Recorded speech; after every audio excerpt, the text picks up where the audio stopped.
Well, if you're a gun voter in Stone, Taney, Ozark, Douglas, Texas, Howell, and I believe Shannon County, you have a choice to make in the upcoming August 6th Republican Party primary. Representative Brad Hudson versus Representative Travis Smith. Who's going to fight for your gun rights in the Missouri Senate? Stay tuned, guys. We're breaking this race down for you right now. Hey guys, Aaron Dorr here with the Missouri Firearms Coalition. The August primary is right around the corner, and we're being asked by a lot of gun voters in Senate District number 33 about this matchup between Representative Hudson and Representative Smith. It's this great big chunk of southern Missouri featuring Shannon, Texas, Howell, Ozark, Douglas, Taney, and Stone County. It's a big area. As everyone here knows, this is gun country. And the question that you're asking us is not who's pro-gun, because at this point, gun owners in Missouri have realized that in Missouri, in a Republican Party primary, suddenly everybody's pro-gun. Everyone's a champion. Everyone's a fighter. Everyone's going to be a leader when it comes to the fight for the Second Amendment.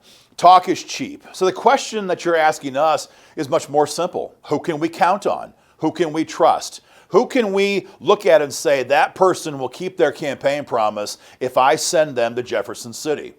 It's a really important question to ask because these days, more and more, we are seeing Republicans here in Jeff City who are openly voting against Stand Your Ground law or talking about trying to pass red flag gun seizures or weakening the Second Amendment Preservation Act.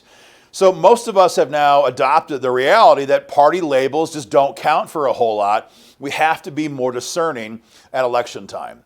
We're not going to tell you who to vote for in this video. That's not our job. What we will do is give you guys all the information we have on these candidates. We have combed through their records. We have compiled their candidate survey results, their public statements and social media statements when it comes to your gun rights to give you a snapshot on these two candidates.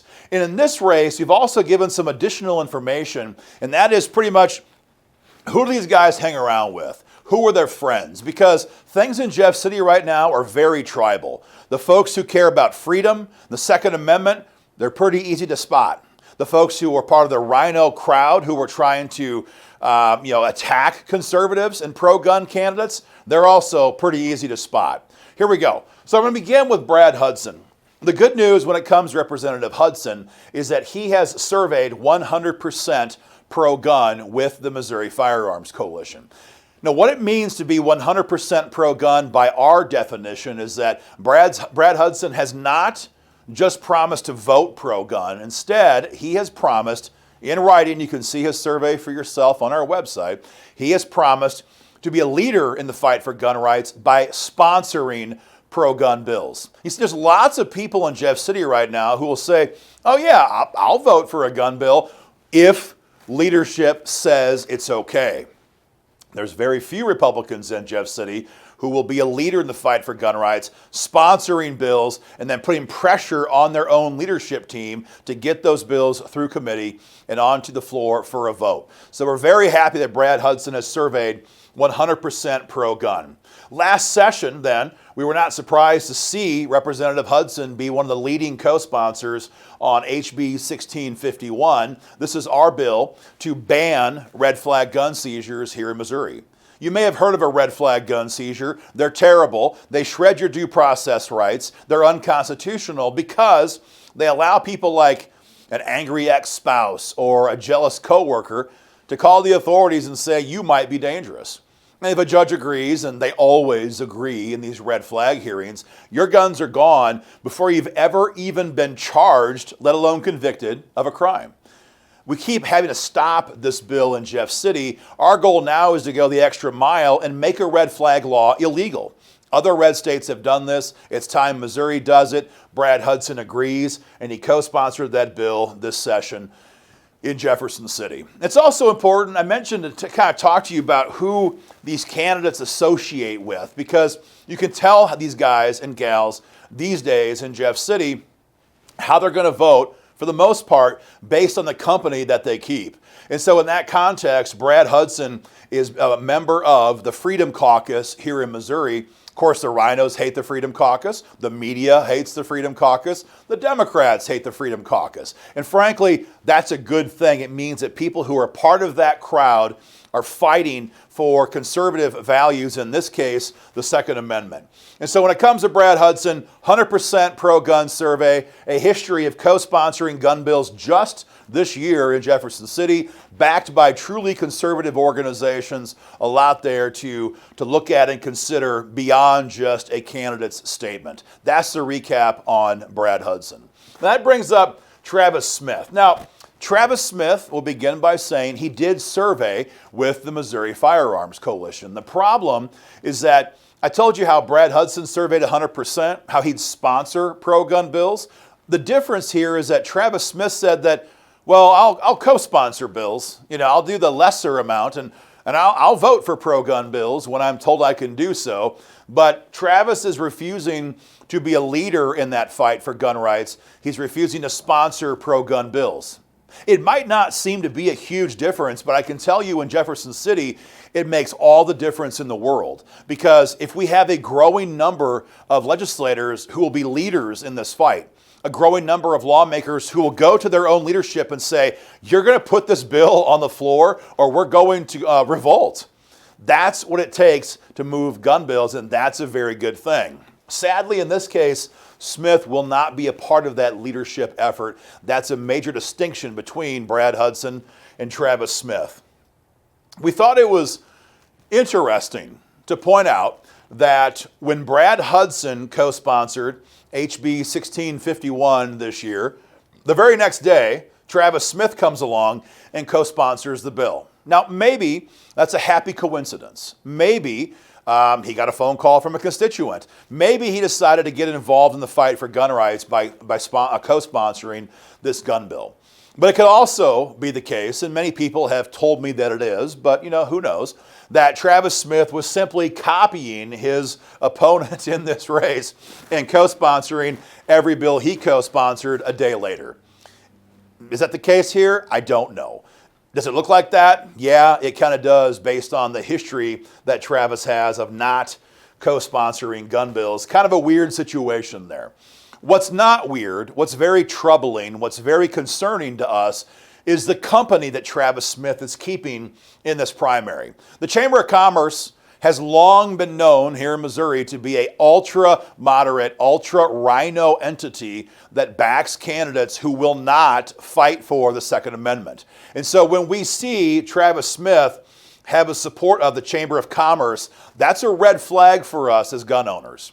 But that's not the only entity you should be aware of. He also has the support of former Senator Carla Esslinger. Now, as you probably all know, Carla has left the Senate. She's now running DESE. She's out of Jefferson City.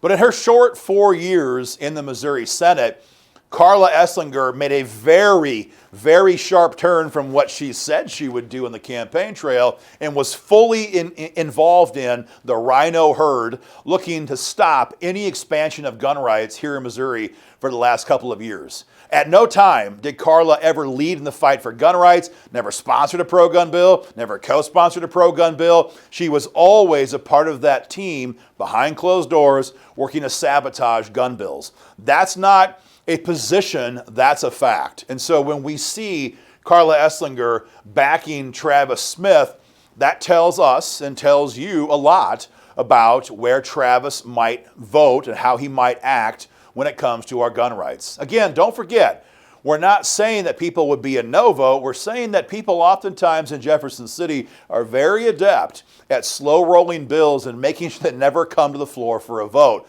That's what Carla Esslinger did, and it's concerning for us to see her supporting Travis Smith. And finally, Travis is backed by the Fraternal Order of Police. Now, at first blush, you might say, that's great.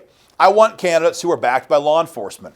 Totally get it. Law and order, stopping the chaos, the violence, that all makes sense. However, when it comes to the fight for gun rights, The FOP has been absolutely opposed to every expansion of the Second Amendment here in Missouri going back for a very long time. FOP opposed constitutional carry. They opposed stand your ground law. They opposed enhanced castle doctrine. They opposed lifetime carry permits. And they dang sure opposed the Second Amendment Preservation Act which we passed in 2021. Over the last couple of years, they have opposed our efforts to expand stand your ground law. They've opposed our efforts to ban red flag gun seizures. They've opposed the efforts to get rid of deadly gun-free zones. Every single time we have either tried or been successful in expanding gun rights, FOP lobbyists have been there in committee working to sabotage those bills. So when we see candidates backed by FOP, that is not a positive. That is very clearly a negative sign on how a candidate might vote on the Second Amendment. So guys, that's the recap in this race. Again, Brad Hudson, 100% pro-gun, a leader in the fight for gun rights, a history of supporting gun bills, backed by conservative organizations who have a history of going head-to-head with rhino leaders here in Jeff City. Travis, and so if you see Brad, thank him for all these things that he has done. Travis Smith didn't survey as well. Co-sponsors gun bills the day after his opponent does. He's backed by all the moderate organizations, Chamber of Commerce, FOP, Carla Esslinger, a lot of things to be concerned about there. So if you see Travis Smith, I would ask him, say, Travis, would you actually be a leader in the fight for gun rights if I elect you? Would you actually sponsor pro-gun bills?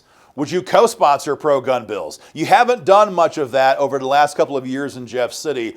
Guys, ask him that question and see what he says. That's our recap in this race, guys. I hope you found it informational. Do me a favor, share it online. You can find this on Twitter. You can find it on Facebook, YouTube, our website. However you're watching this, share it on social media. Help us get the word out. And to get more involved in the fight for gun rights here in Missouri, go to our website, MissouriFirearmsCoalition.org.